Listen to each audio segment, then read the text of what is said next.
Right, okay, listen, let's get started. So, as always, don't worry if you can't stick around for the whole thing, be about an hour, 45 minutes, an hour. It's going to be on YouTube afterwards, be on my live channel.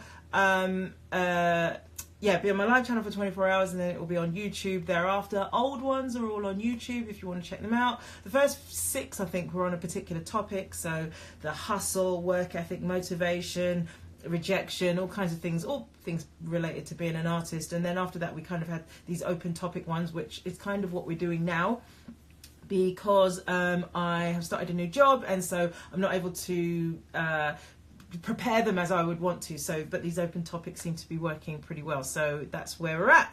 Zoe, what up, girl? Steve, no, I didn't get your DMs, but then I saw a message where you said that you would tell me today what you were proposing for how to proceed.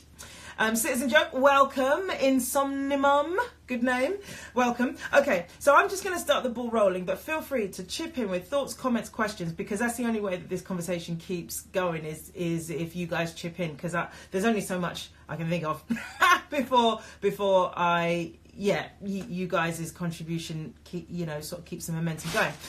So where I usually start with these is like what has come up for me during the week, or what have I noticed. And there's a couple of things that came up. One, I'm going to start with the second one actually, which was about belief, because I had this sort of moment of clarity yesterday where I was thinking about how, because I was looking at people that are like really successful, and a lot of people say, oh, if you believe it, you can achieve it, blah, blah, blah, and you can get to these lofty places. But I was thinking, well, how? But those people must have had doubt about themselves, as us, mere mortals do. So how did somebody with that much doubt become an international sort of star, or become, excel in their field to the point where they have like global recognition or whatever? Because it can't only be that only confident people who enter the arts, Aisha Nakato, welcome. It can't only be like super confident people that enter the arts are the only ones that succeed, because those guys are always talking about the self-doubts that they had and all the rest of it. So I was thinking, well, how, if you do have self-doubt, does that mean you can't get to the top?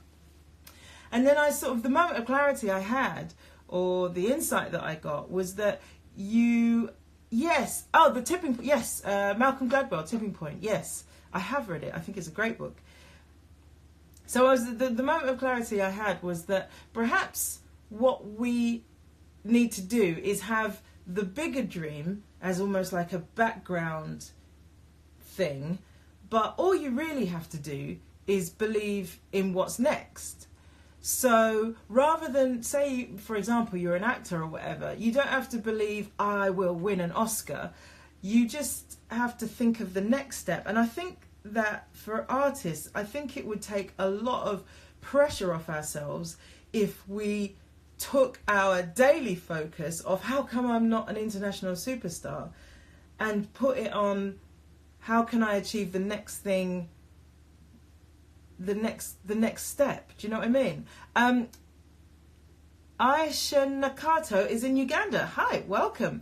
So Steve says, I'm reading it now, and it kind of explains what you're talking about. Oh, you'll have to remind me, because I read it a while ago, so I can't remember exactly what he says. Oh, Steve says, successful people who lack confidence have met the right connectors.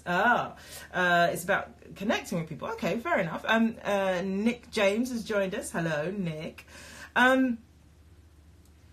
Because what my thinking is, okay, if you are just focused on the next step rather than trying to achieve that big goal, you can really own the next step as achievable. Again, using, say, an actor as an example, instead of thinking, how can I win a BAFTA? I'm just saying that because the BAFTAs are on tonight. If you just think, how can I increase my auditions, that's something you can own. Or if you can say, not how can you, I will have 10 auditions this year. Say if you've only ever had 5 a year, I don't know, that's a terrible ratio, but like, say that's what the next step, you can, as an actor who's had 5 auditions in a year, you can own hustling and connecting with the right people and doing whatever needs to be done, and making a stand for 10 auditions the next year. You can't make a stand for winning a BAFTA, unless you've got like super confident, if you're like a super confident person, I guess, but you could make a stand for just getting to that next step.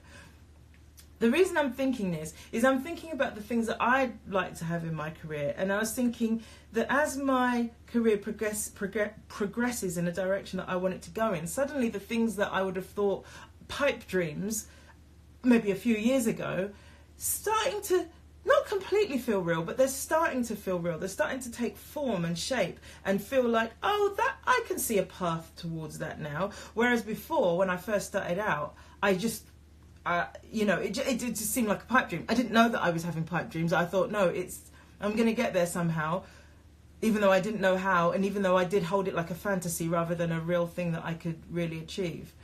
I'm going to go and read your comments because there's some good ones here. So Ian, welcome. Zoe says, dude, after the week I've had, this is a really useful topic. Excellent. Well, chip in, Zoe, as you feel you want to, need to. Always every comment welcome. Ian says, evening Andy, evening Ian. Blue Knight 88 joins, and Bromley,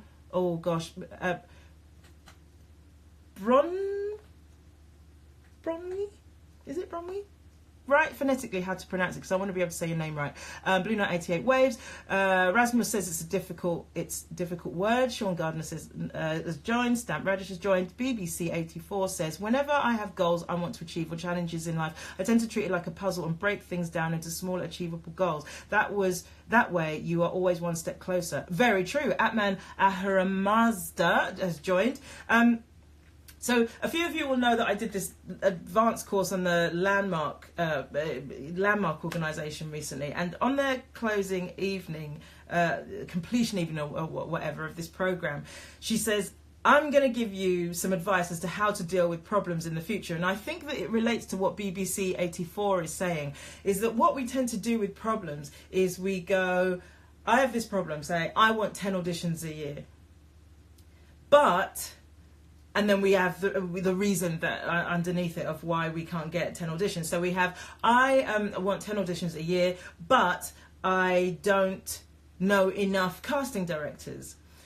And she said that is why we turn problems into this sort of big, huge, disastrous thing in our minds, is because that but, we've somehow related, using that but, we somehow have related and negated the thing that we want. So I want 10 auditions, but I don't know enough casting directors. And in our mind, we've told ourselves that those are related, but actually they're not. So she says replace it with and.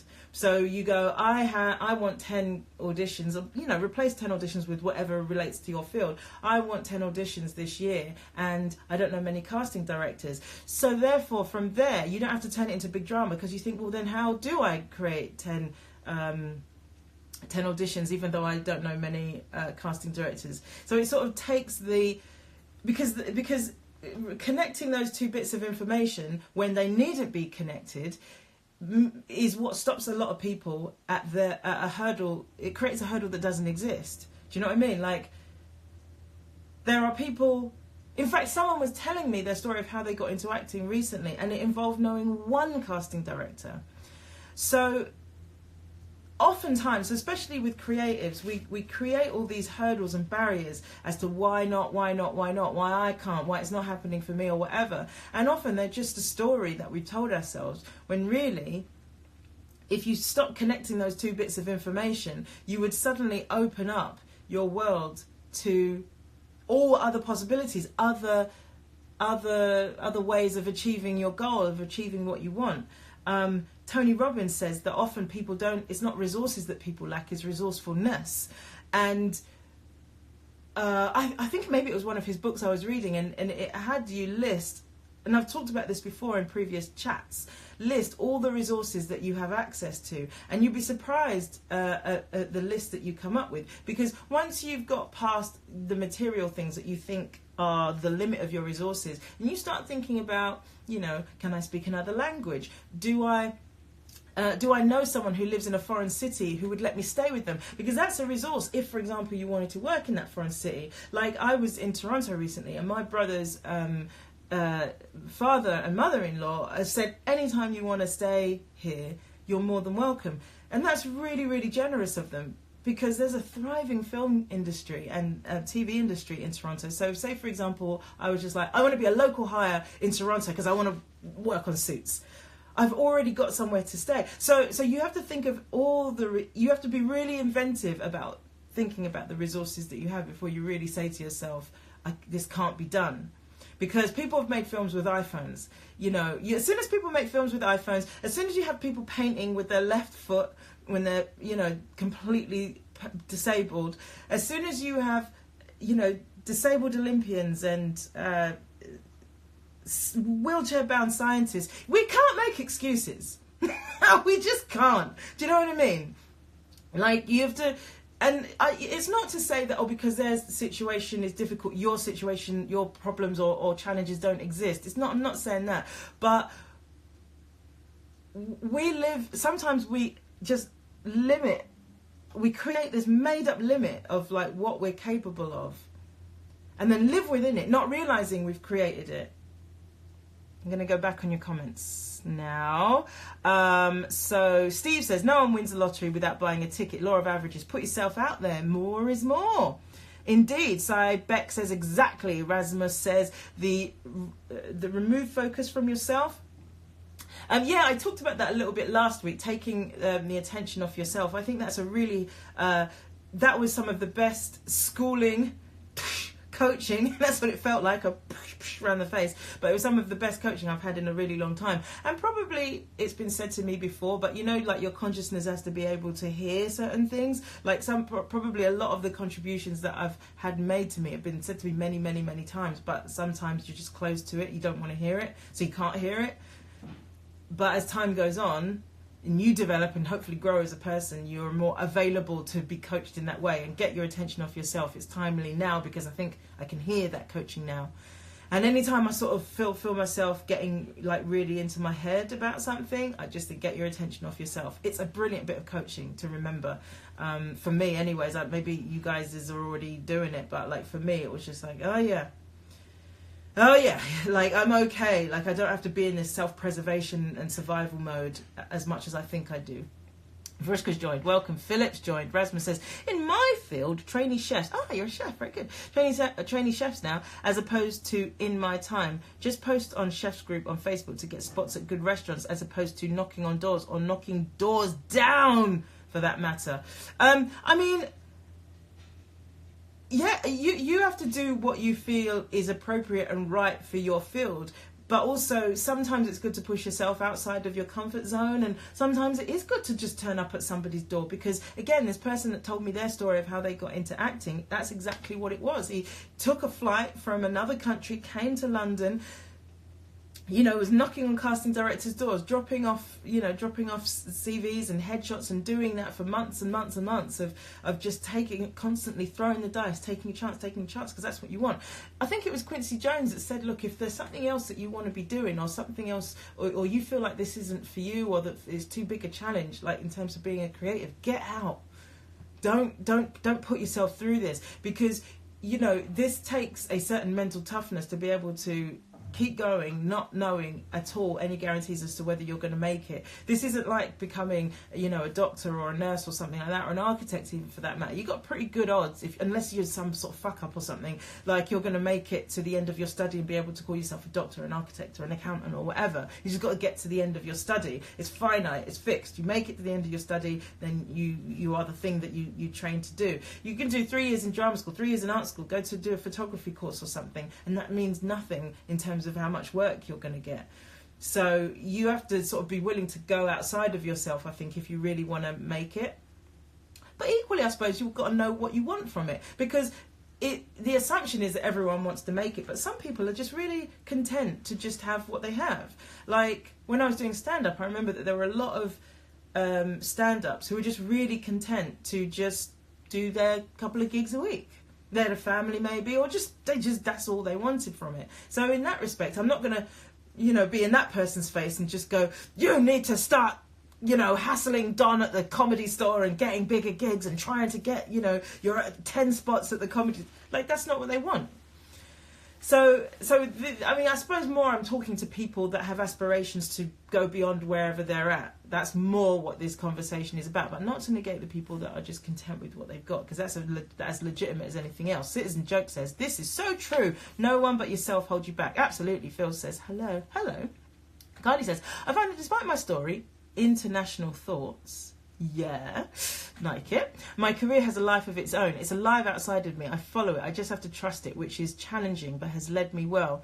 Yeah. Now, Carly, I think this is a really interesting point, because I had this sort of like, again, a sort of an insight or something about the difference between following your head and your heart. Because for artists, it's very challenging to trust your gut instincts, your heart, as to where you're supposed to go. But I do honestly believe that your heart is a compass, and as like with an actual compass, it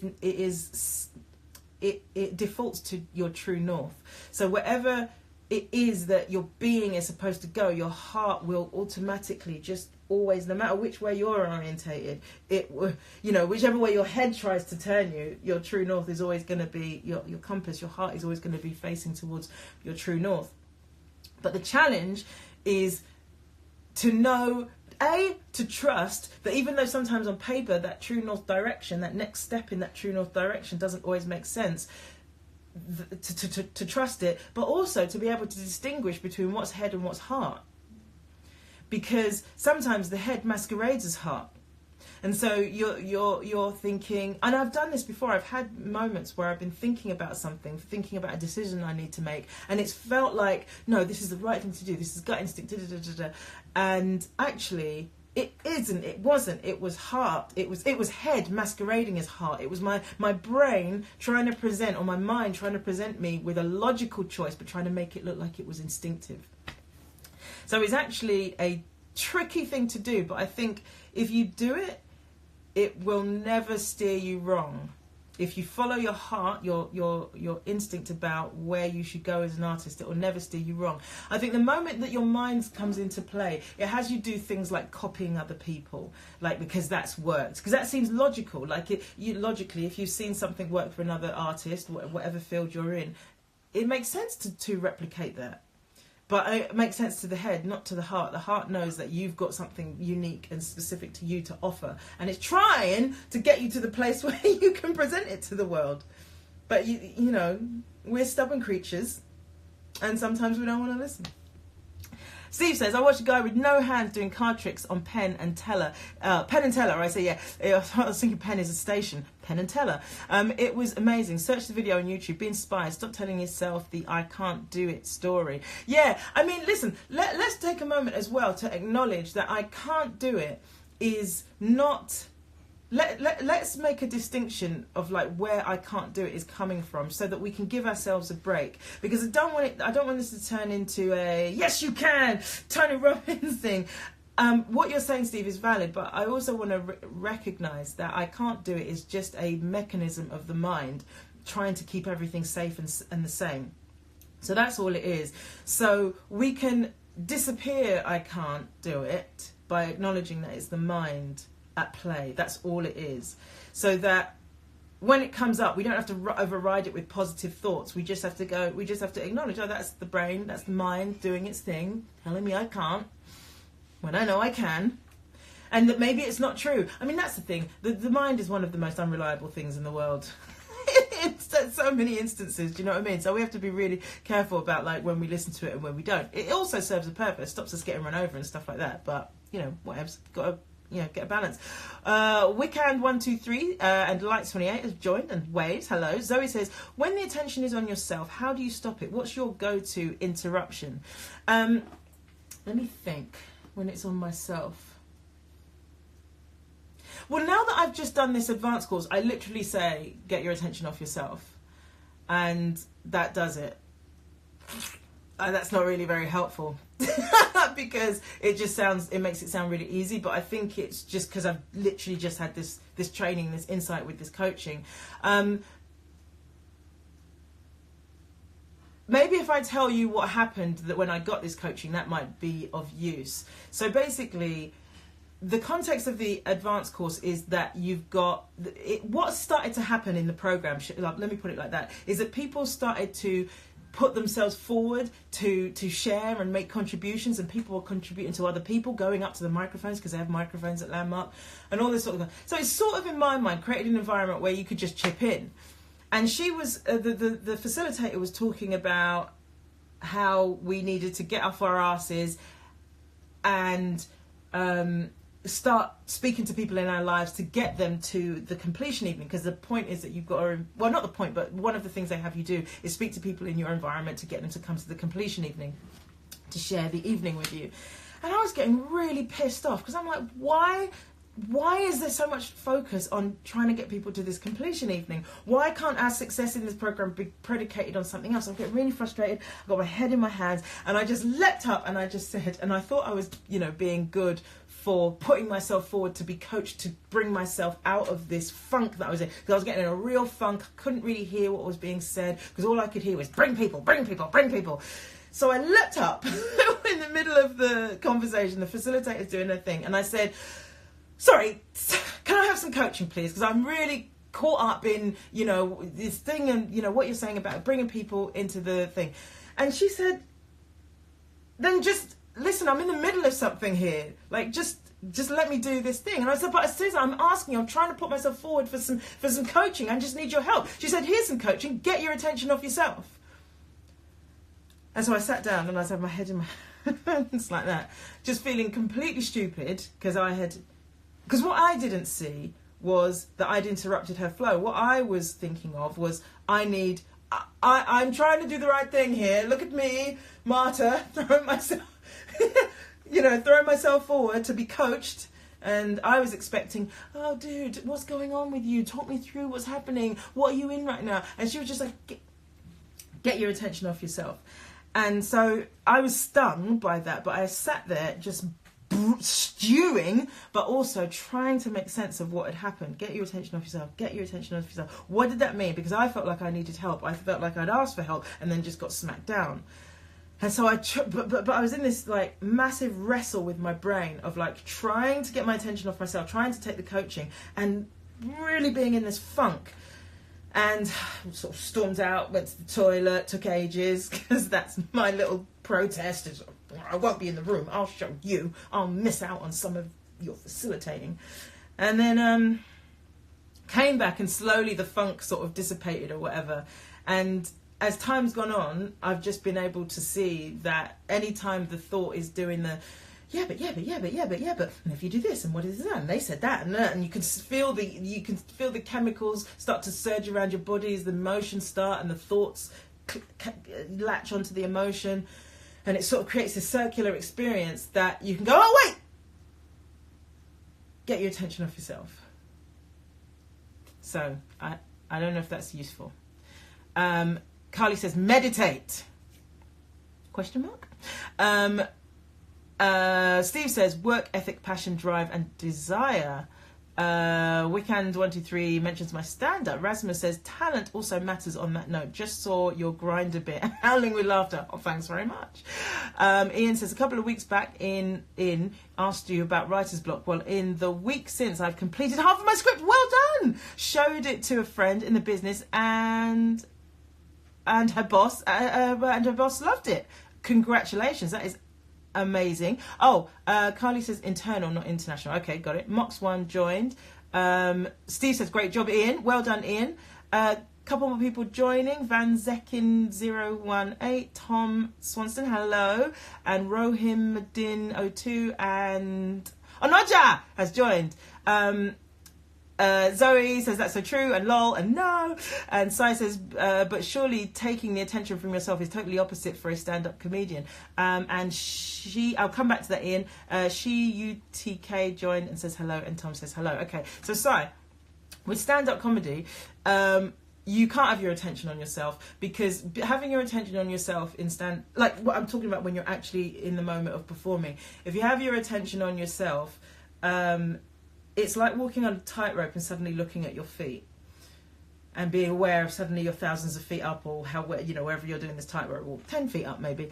But still, you can't have your attention on yourself in that way, because otherwise you're full. If you start to think, I'm on stage in front of, you know, however many people, and they're laughing, and I have to think of what to say next, and they're all like depending on me, that would be having your attention on yourself. In the moment, you got to have your attention on the routine and the people watching. You got to be surfing a wave with them, and letting them dictate where the thing goes. Because often with stand-up, the audience, if you're a good stand-up, you're listening to where the audience wants to take you. So you'll find sometimes with stand-up that you'll get that the audience will let you know that they want to hear more of a particular thing. So you'll end up riffing, making up little, you know, bits, have little asides, more voices and stuff like that. Sometimes they'll let you know, we don't like this.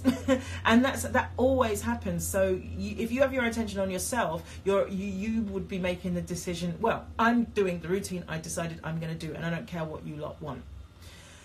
Whereas if your attention is on your audience, then you can surf it with them. And I think all artistry is like that. It's not just about live, it's about, and maybe Carly, you can speak to this because you're an artist, a painter, but like I'm guessing that paintings in some way let you know what they want, how they want to be painted. I'm guessing in some way a poem tells you how it wants to be written. That graphic design work, that in some way informs you, because you look at it and you go, no, that's not quite right. And then you change it, because otherwise you would just go, I don't care whether it looks right or not. This is what I had in mind, and this is what I want to create. So you got to dance with your stuff, and that dance means that you can't have your attention completely on yourself and what you want, because otherwise it won't work.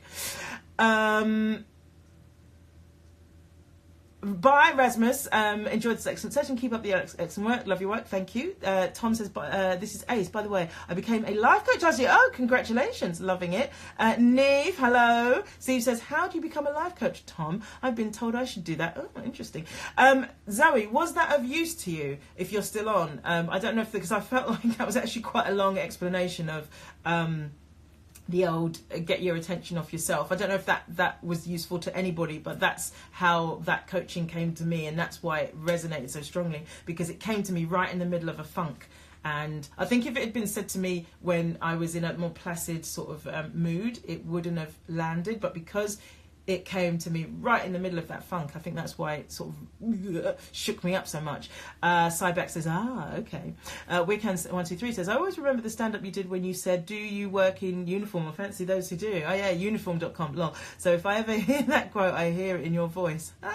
Cool, come back to stand-up. Maybe sometime I will, but I've got a little acting job on at the moment, so I'm going to do that first. Tom says, too long a story for here, but you can message me for more info. Do that, Steve. Get connected with Tom. He's a great guy.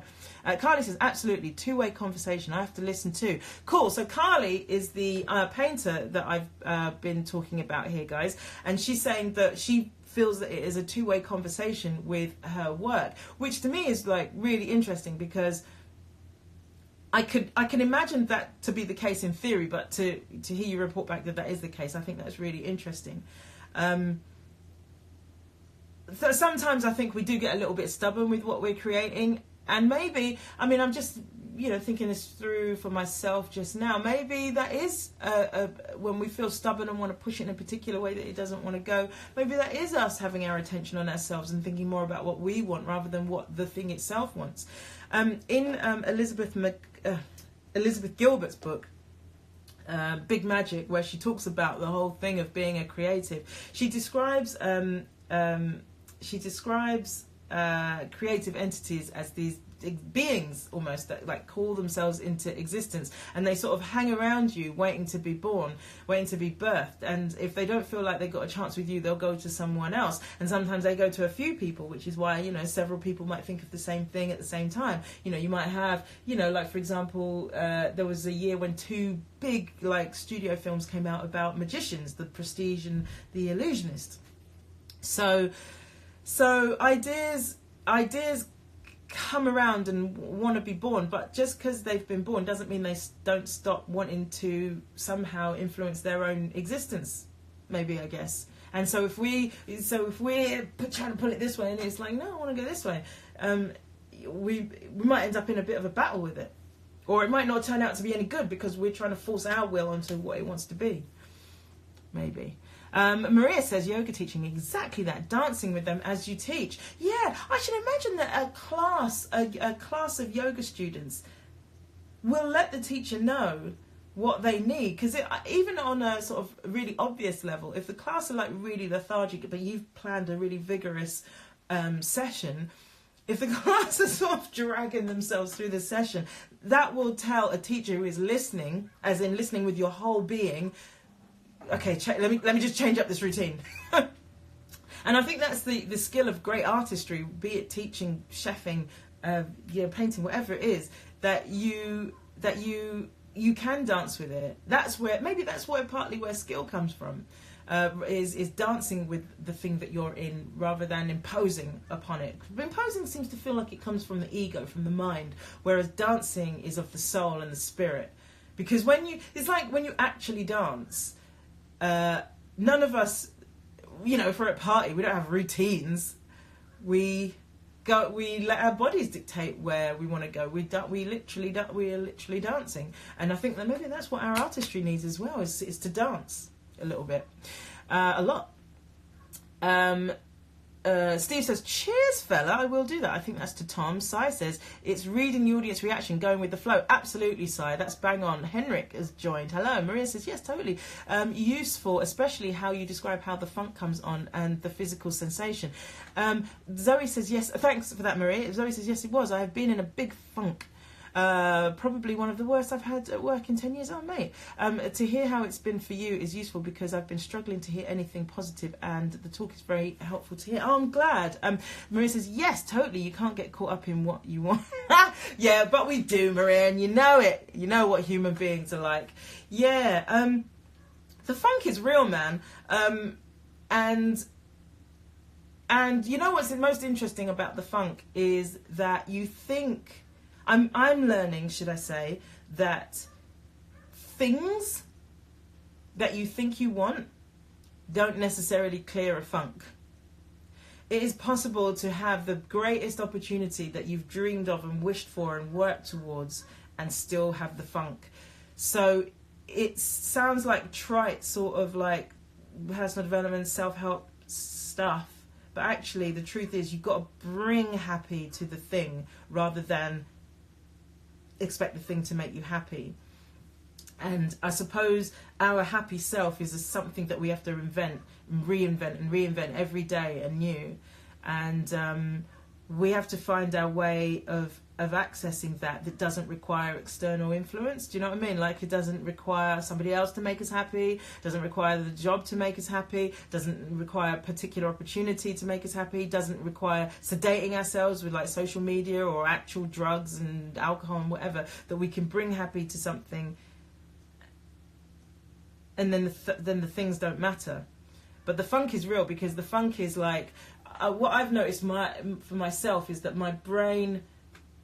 So yeah, someone was saying the other day how like emotions, we have no control over whether they come or they don't. So we have this chemical reaction which we interpret as an emotion. So, I have this thing, I've got this smart aleck thing going on where I've noticed that I actually can feel like these, I don't know what it is, endorphins or something, rush around my body at the thought of being able to know the answer to something, or be able to tell somebody something that they didn't know. Like if I heard a news story and I can tell them about it, like I can feel that physical, like it's almost like a reward chemical going through my body at the thought of being able to tell somebody something they didn't know, because of the story I have of my life, of how I grew up, and the ideas of knowledge and intellect and da-da-da-da. And then what happens is the mind can hijack that emotional experience and start to make other meaning and other stories. I guess because it wants to create more of that emotion, so release more of those, right? Maybe that's a drug, adrenaline, maybe release more. I think it might be dopamine or something like that, because it feels like a reward drug rather than a like a serotonin or something like that. But yeah, so the mind hijacks the experience and goes, well, you know what this means, and it starts to interpret the experience and to give us a meaning, and from that meaning it creates more emotion, and that emotion creates more thoughts, and that thought creates more meaning, and that meaning creates more emotion, and it just goes on and on and on until you're able to put a wedge in the system, in the works, as it were, a spanner in the works, but in a good way, because you just go get your attention off yourself. Or that is just a story, or that isn't, you know what I mean? And I'm describing a positive emotion, but actually this exactly the same thing happens when we're sad. Sometimes I have noticed I am sad about being sad. And that is the mind doing a number on myself. So I get all the whatever the chemicals, whatever they are, that give me this experience called sadness. And then what happens is my mind goes, it is really sad that you're sad. Like, this is really bad for you.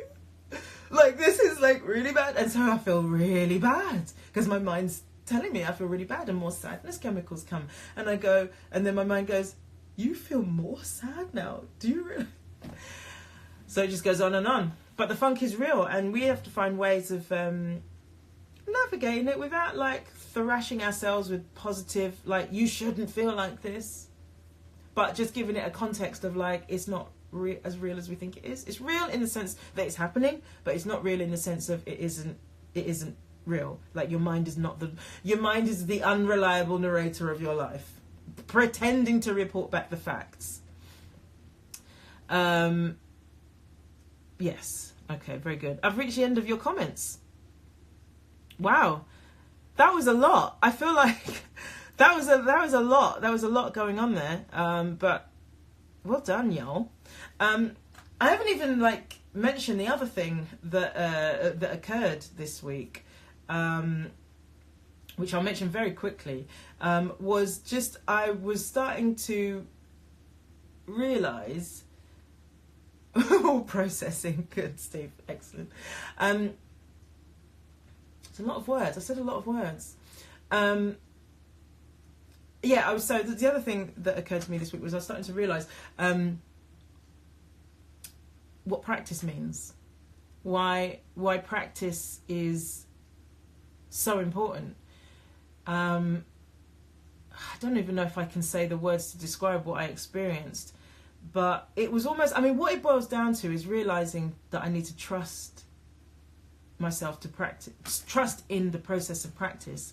I think where it started was I was reading an article where someone was saying that this scientist or whatever had been researching practice and saying that, he had written the paper, I think, that Malcolm Gladwell had got the 10,000 hours thing from. You know, Malcolm Gladwell, who wrote, I think, Steve, you mentioned it earlier, Tipping Point and Outliers and David and Goliath and stuff like that.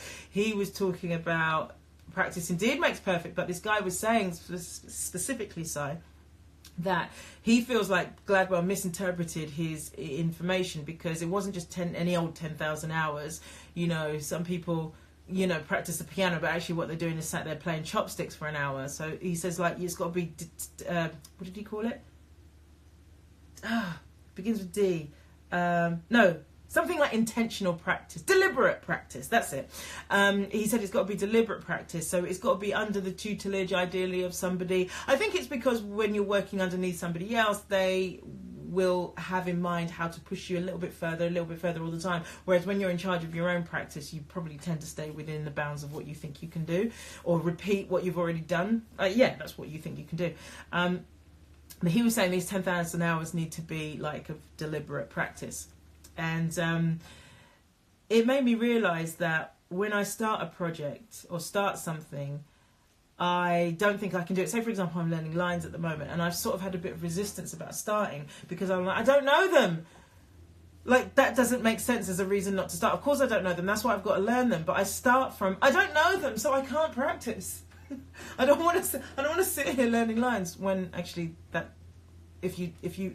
Even after 3 or 4 times of hearing the lines and going, I've got a little app that I use to help me learn lines, I will know them better than when I went, I don't know them. But, I create this mental block that I don't want to start. And then I started thinking about, when I first started as an actor, and the journey that I've gone in terms of training and trying to improve myself, and realised that basically everything I've done that's improved myself is about practice. And every time I've practiced, I've gotten better and better jobs. And even the stand-up has fed my acting. I started as an actor, went into stand-up, and now, back to doing more acting. And everything I've done has fed it. Same with the writing. This guy said as well that practice is often not enjoyable. So you have to forsake the immediate sort of joys, benefits, or whatever, instant gratification. You have to forsake it for the benefits of putting yourself through drills, basically, and the possibility of having the skill at the end of this practice, of this 10,000 hours that you might have to do. So that really got me thinking. It's just like I felt a sort of release, like a surrender to the process of practice, because I realised that if you're just practicing, whether your mind wants to be there or not, you will by default end up in a better place than where you were. So like today, I've been learning lines, and I've just had the lines running, repeating on this thing, and behold, they go in, and instead of fighting and resisting and, I don't want to be doing this, I'm just like trusting the process of practice. And so I think that's applicable for all art forms, all things. I mean, you can get good at anything, really. You can do anything if you just practice at it. Because this guy was saying that arguably there's no talent is not very relevant when it comes to practice and acquiring a skill, as is intellect. He said intelligent people are very good at picking things up quickly, and that's sort of my thing, is I pick up things quickly, but I've said this before, I get bored by the fact that you have to work to get good at something, so I lose interest. And actually, at that point, into whatever your intellect is a level playing field, because it's about who puts in the most practice, the most deliberate practice. You guys said, Sai says practice makes perfect. Exactly. Steve says, so should people not be allowed to get married until they've had 10,000 hours of relationship? I mean, is that a real question? Because I mean, in a way, or 10,000 hours of relationship, not necessarily with the same person, but that wouldn't be a bad idea. 10,000 hours of deliberate practice, but that's a long time, isn't it? That's like 10 years. Could be 10 years. No, I don't know. How long is that? I don't know. But it's not a bad idea. Or get divorced until they've had 10,000 hours of marriage. I like the idea of the relationship one. That makes more sense. Danny W3693 has joined. Carly says, probably Steve on both counts. I says, watching the sportsmen in the Winter Olympics makes you realise that all sorts of practice can be of benefit. Exactly. I mean, physical aptitude, physical ability, should I say, aside, probably most of us could be Olympians. If we practiced, if we were willing to put in the practice. I mean, obviously not like sprinters and something like that, but we could be archers, we could be rowers, probably, a lot of us probably could be sailors, do a bit of curling, if we were willing to put in the practice. But you got to, you got to have a passion for the thing, and also you got to have the time, and also you got to want to do it. That's a passion, I suppose. BBC 84. So practice is just a way to engage ourselves in different areas than we are used to better prepare us to achieve what it is that we are working towards. Yes, I agree with that. That makes sense. Practice is just a way to engage ourselves. I don't like the use of the word just, particularly, because it makes it sound like it's no big deal. Because you think about how much people actually deliberately practice something. It probably ain't a lot. So practice is a hugely... not spiritual thing, I don't want to say spiritual thing, but it is a huge undertaking to commit to practice something. A lot of us just bumble through life about certain things. We don't practice as such.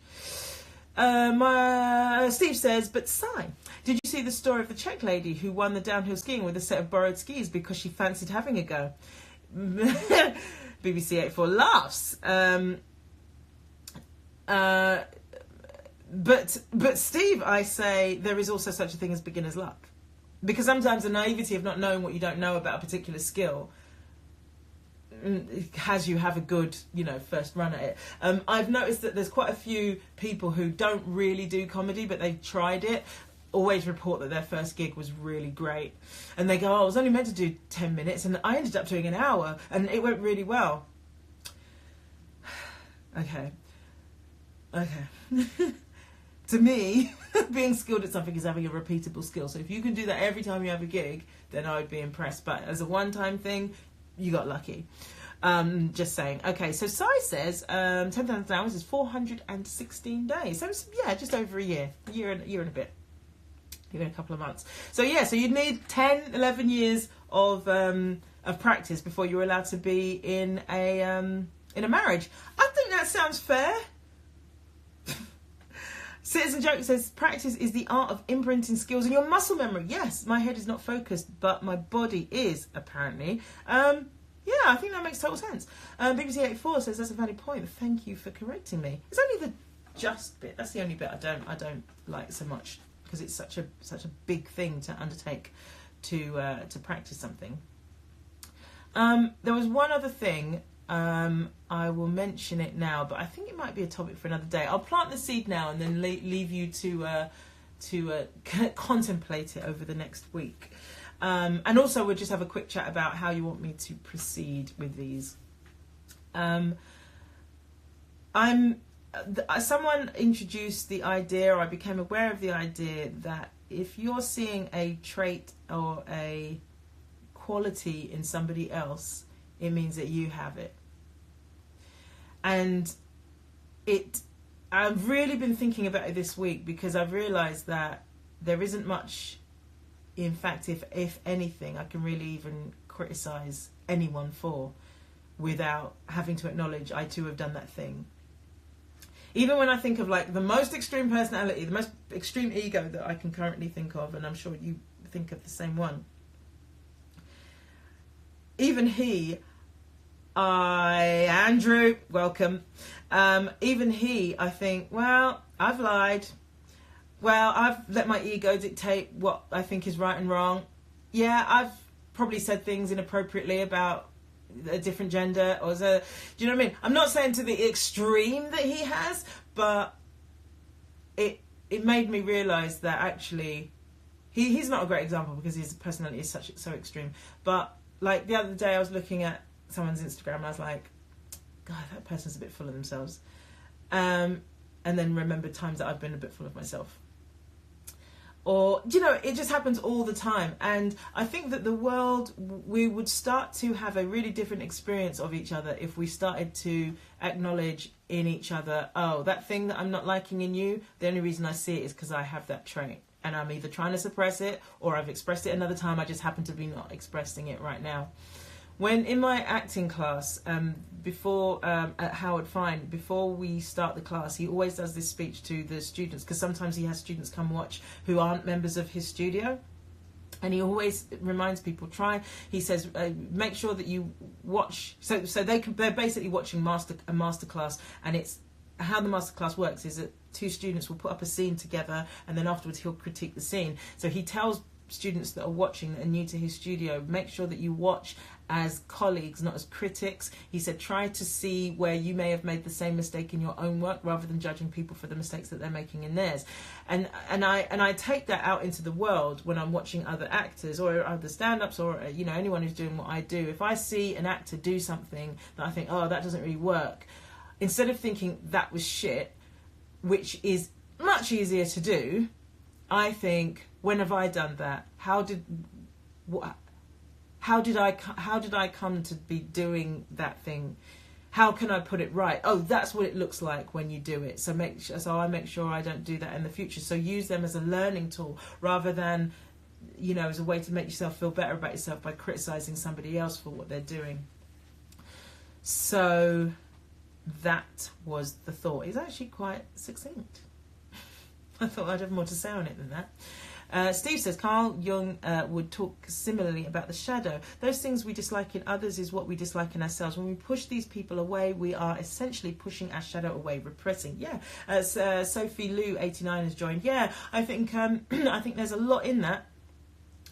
Equally, I mean, people on the more positive side of things, Mike Burgess, what up? Hey, Mike. So people say that when you see beauty in other people, or when you see positive things in other people, that you only see that because it's in you too. So in that respect, you know, it's kind of nice.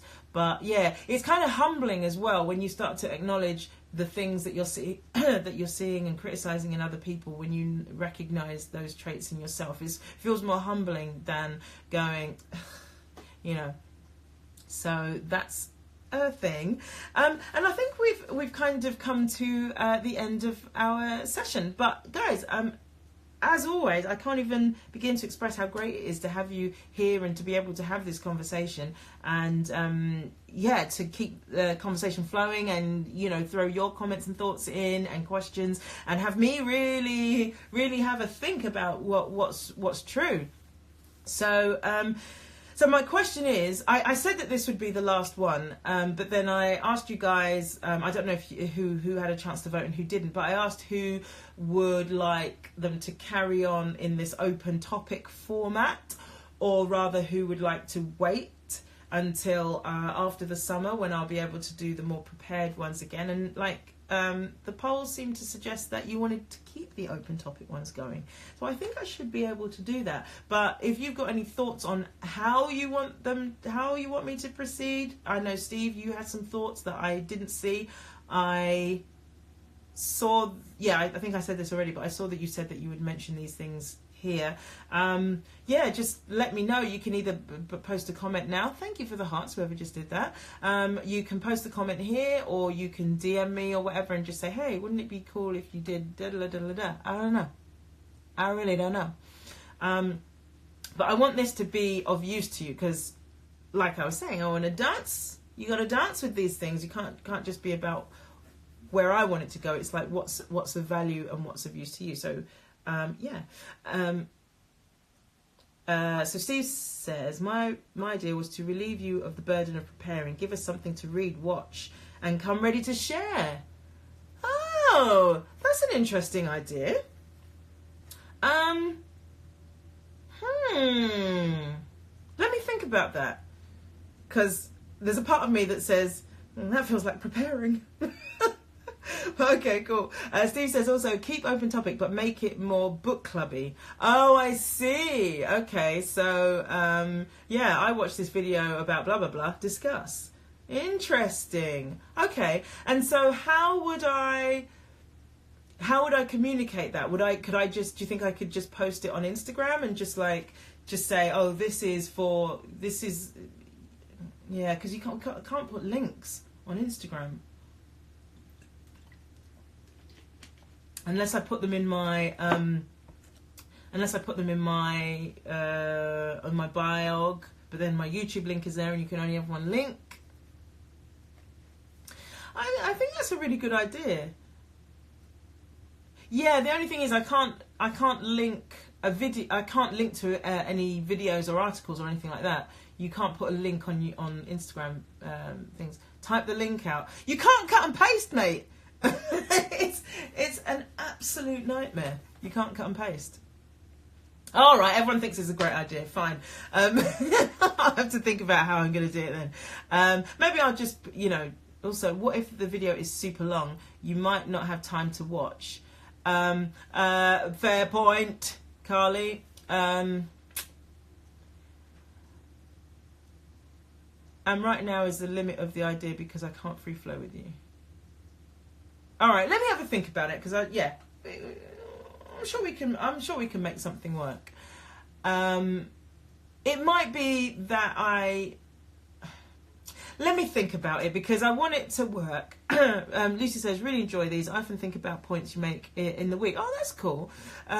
Difficult one, says Sai. Yeah, great, Lucy. I'm glad. I mean, that's hopefully what I want, is to springboard us into the week with something not positive as such, but just food for thought to put our lives in a bigger context than just the day-to-day grind that most people live in. And also, I think we have these thoughts randomly, so it's kind of, I'm hoping that somehow this kind of brings them all together and brings those thoughts more to our conscious mind, rather than just a fleeting thought that sort of comes and goes, that we're more in the process of thinking, who am I? What am I in the world? Like, is there more to it than my current thinking tells me I'm experiencing, or more to it than the experience that I think I'm having? Does that make sense? Steve will DM me again. On Instagram, please, Steve, not Facebook.